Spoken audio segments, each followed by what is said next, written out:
Aku mau mulai diet. Tapi ntar aja deh. Aku mau mulai rajin belajar. Mager.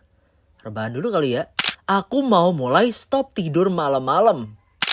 Tapi FVP lagi seru nih. Aku mau... Wacana mulu, kapan realisasinya?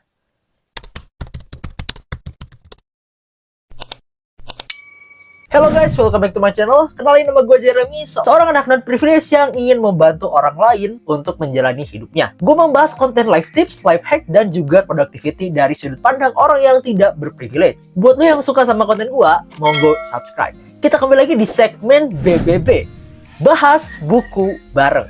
Gue yakin banyak banget teman-teman yang ingin mengubah kebiasaan buruk tapi susah banget dan stuck di situ-situ aja. Maka dari itu, kali ini gue bakal ngebahas lebih dalam dari salah satu konten gue yang ini.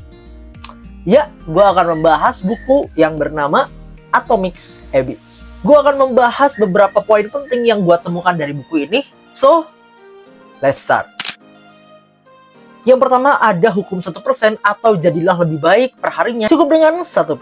Ada yang namanya itu The Power of Tiny Gains.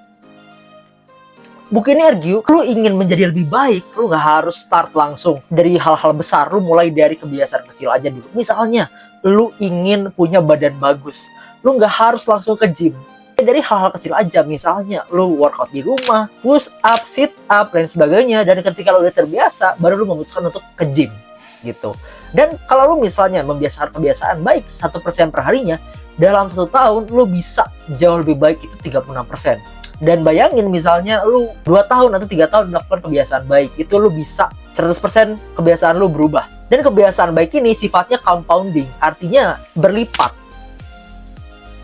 Ya, ini sangat terdengar aneh ya. Gue awalnya baca ini, kok jangan fokus sama goals. Padahal kan kita kalau ingin punya kebiasaan baik, kita fokusnya ke goals. Nah, tapi setelah gue baca ini ada hal menarik juga. Buku ini tuh nggak mengajarkan kita untuk fokusnya ke goals. Buku ini mengajarkan kita untuk fokus membuat sistem atau kebiasaan gitu. Misalnya, gue ambil contoh lagi, misalnya lu pengen punya badan bagus. Lu nggak usah nargetin dalam waktu, misalnya 2 bulan. Badan gue harus udah kayak Aderai atau siapa. Itu bakal bikin lu draining dan bikin lu lebih capek gitu. Karena ekspektasi lu bisa jadi nggak kejadian gitu. Instead of fokus sama goals lu pengen punya badan kayak Aderai, kenapa lu nggak bikin kebiasaan aja? Buat sistem gitu. Karena sistem itu atau kebiasaan itu bisa kita kontrol. Tapi kalau genetik dan hal-hal semacamnya itu nggak bisa kita kontrol. Jadi kita bikin sebuah sistem aja gitu. Misalnya lu juga nih mau mulai start content creating gitu. Mau jadi content creator. Daripada lu mikir gimana caranya buat dapetin 100.000 followers dalam waktu beberapa bulan, 3 atau 4 bulan. Lebih baik lu fokusnya untuk membuat kebiasaan aja. Gimana caranya gue bisa konten seminggu 3 kali misalnya. Gitu. Karena itu bisa lu kontrol. Bisa jadi lu baru 2 bulan, 2 minggu itu bisa viral, itu bisa gitu. Tapi bisa juga lu dalam waktu 5 bulan, 6 bulan belum ada viral-viral juga. Nah itu kan nggak bisa lu kontrol gitu. Jadi kita fokusnya sama yang bisa kita kontrol aja. Kita membuat kebiasaan atau sistem. Karena kebanyakan orang dalam menentukan tujuan itu tuh langsung ke outcome. Padahal sebelum outcome itu harus dari yang dalam dulu nih, baru ke tujuan. Seperti itu. Terus gimana sih caranya biar kita punya kebiasaan baik? Ada 4 tahapan yang bisa nge-trigger kita untuk berbuat kebiasaan baik atau bahkan buruk. Ada cue, craving, response, dan reward.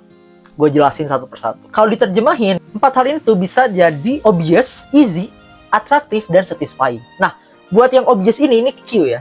Kalau lo ingin membuat kebiasaan baik, buatlah itu jelas. Soalnya misalnya lo ingin membuat kebiasaan baik misalnya terlepas dari pornografi misalnya. Jadi kan jelas ya, udah jelas tuh. Biar lepas dari pornografi gimana? Berarti lu harus jauh-jauhi hal-hal yang membawa lu ke pornografi tersebut gitu. Gimana caranya? Nah, langsung ke yang keduanya, yaitu easy, make it easy. Pertama, lu jangan follow akun cewek seksi misalnya, atau following TikTok lu jangan yang aneh-aneh gitu. Terus kalau misalnya malam, jangan buka sosial media atau gimana, itu bisa membantu lu agar tidak melakukan kebiasaan buruk itu. Yang ketiga ini ada atraktif atau make it satisfying. Nah, di sini lu bisa nge-trigger diri lu dengan hal-hal yang menyenangkan biar lu nggak melakukan kebiasaan buruk itu. Misalnya, lu ubah mindset lu ketika misalnya lu tidak menonton pornografi dan masturbasi, besoknya lu nggak bakal lemes.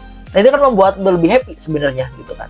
Karena dengan seperti itu, karena kalau tidak ada efek langsungnya, akan terasa lebih berat untuk meninggalkan kebiasaan buruk itu. Dan yang terakhir, buatlah ini menjadi memuaskan. Nah, misalnya ketika lu tidak melakukan masturbasi dan menonton video porno, Lu boleh membuat rules ketika lu berhasil tidak menonton video porno dalam waktu berapa minggu, lu boleh menonton film di bioskop sesuai interest lu. Dan kalau lu ingin membuat kebiasaan baik, sama alurnya. Misalnya lu ingin terbiasa untuk berolahraga, obviously harus terlihat. Misalnya lu ingin terbiasa nge-gym, lu selalu siapkan misalnya pakaian olahraga di kamar lu yang sudah siap pakai. Nah itu kan kayak men-trigger lu untuk selalu ingat, oke, gue ingin membuat kebiasaan olahraga. Yang kedua, make it easy, atau buat jadi lebih mudah. Lu gak harus langsung ke gym. Kadang orang malas kan ke gym ya, harus jalan, harus siap-siap, naik motor segala macam, malas di jalan gitu kan. Ya udah, lu mulai dari start small dulu aja, olahraga di rumah gitu kan. Bisa subuh-subuh atau sore-sore, malam. Pokoknya jangan terlalu stick to the rules gitu. Jangan kayak kalau misalnya gua nggak olahraganya pagi, mending gak usah. Jangan kayak gitu. Gak usah terlalu perfect gitu kan. Karena lu ingin membangun kebiasaan. Yang ketiga, atraktif atau buat ini menyenangkan. Ya udah, di sini ketika lu nge-gym atau olahraga, dengarkan lagu-lagu atau apa yang bisa membantu lu untuk nyaman melakukan pekerjaan itu. Karena kalau lu menganggapnya olahraga ini sebagai hukuman atas apa yang lu lakukan, misalnya lu makan apa ini, oh ini hukuman, itu tidak akan terasa menyenangkan gitu. Jadi ya udah, make it fun aja gitu. Terakhir, satisfying nih. Lu boleh nge-challenge diri lu. Misalnya ketika gue berhasil seminggu olahraga 3-4 kali, lu boleh misalnya makan es krim atau apapun itu, terserah sesuai selera lo yang tidak merusak diri lo. By the way, ada hal menarik juga nih. Kalau misalnya kita ingin membuat kebiasaan baik dan kebiasaan buruk, itu efeknya itu berbeda. Kalau kita melakukan kebiasaan baik, efeknya itu nggak terasa langsung. Misalnya lu berolahraga, lu kan nggak bakal langsung badannya jadi bagus gitu. Nge-gym baru sekali 2 kali langsung jadi adire, kan nggak gitu kan ya. Biasanya ini terasanya tuh jauh lebih lama. Harus 3 bulan lah, berapa bulan baru terasa efeknya gitu. Sedangkan lu melakukan kebiasaan buruk, itu tuh jauh lebih cepat untuk mendapatkan kepuasannya. Misalnya ya lu nonton porno, bokep, dan masturbasi, itu kan beres itu langsung lu ngerasa seneng gitu, kenikmatannya itu langsung lu dapat gitu. Atau lu memakan makanan yang tidak sehat, misalnya makan es krim tiap hari, misalnya makan mie instan, itu kan langsung enak, lu langsung dapat ganjarannya, nikmat itu langsung dapat. Tapi kalau terus-terusan, itu bakal berefek buruk pada lu. Jadi simpelnya, kalau gue selalu berpikir seperti ini, kalau lu mau sesuatu yang bagus, udah pasti nggak bakal gampang. Kalau lo mengambil jalur yang gampang, udah pasti hasilnya tidak bakal memuaskan. Itu yang selalu gue tanamkan di diri gue. Misalnya, lo ingin masuk ke perguruan tinggi yang bagus, UI, ITB, Unpad, UGM, dan lain sebagainya. Lo tahu nggak gampang buat masuk situ gitu kan. Karena banyak orang yang ingin masuk situ juga gitu. Harga yang harus dibayar apa? Orang-orang yang mau masuk kampus tersebut harus belajar lebih ekstra gitu kan. Terus harus effort waktu, effort tenaga, dan lain sebagainya. All or nothing. Ini udah sempat gue bahas juga dikit. Jadi kebanyakan dari kita tuh misalnya, kalau kita ingin melakukan kebiasaan baru, ketika ke-skip 1 atau 2 kali, itu tuh kayak, anjir ya udahlah, gak usah dilanjutin gitu. Misalnya, lu bikin aturan strict gitu ya, harus olahraga jam segini, jam 8 atau jam berapa, atau hari apa, itu kewajiban. Ketika lu skip sekali 2 kali, lu berpikiran, ya udahlah, daripada nggak konsisten, mending nggak usah sekalian. Nah itu menurut gue jangan banget gitu kan. Karena ketika lo skip sekali 2 kali dan jadinya ketiga kali seterusnya, ya itu bakal jadi kebiasaan baru lo. Gue pernah juga, gue ada pengalaman dulu itu gue sedang skripsian dan gue tidak menakar gue harus mengerjakan kapan, jam berapa, ketika mau seperti apa, gue enggak. Saat itu gue sedang sibuk juga dengan magang gue dan pekerjaan lainnya.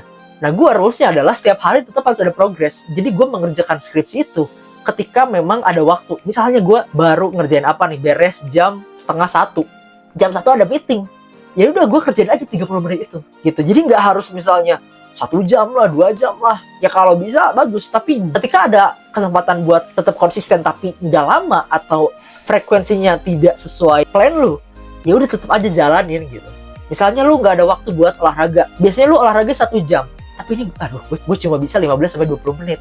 Daripada enggak, mending lakuin aja gitu. Ibaratnya orang nanya, kapan waktu yang tepat buat olahraga gitu? Pagi, siang, sore, apa malam? Ya waktu lu kosong aja sebenarnya gitu. Jadi gak harus strict banget. Terus contoh yang lainnya, misalnya lu ingin tidur tepat waktu ya. Nah di sini, misalnya lu ingin menghilangkan kebiasaan tidur malam-malam gitu ya. Nah di sini lu harus pahami dulu nih, apa yang bikin gua tidur malam gitu. Apakah karena scrolling sosial media?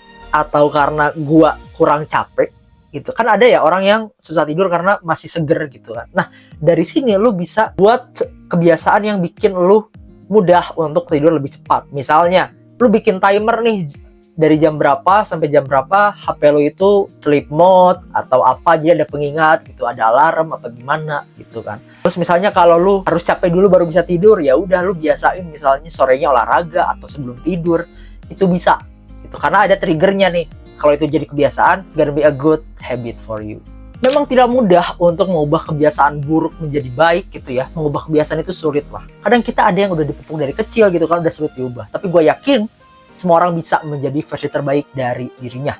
So, mungkin itu aja review buku Atomic Habits kali ini. Kalau lu ada yang ingin ditanyakan atau request bahas buku lain, lu boleh komen di kolom komentar. Kalau lu ngerasa konten gue bermanfaat, boleh like, subscribe, dan juga share ke teman-teman lu yang ngerasa membutuhkan konten ini.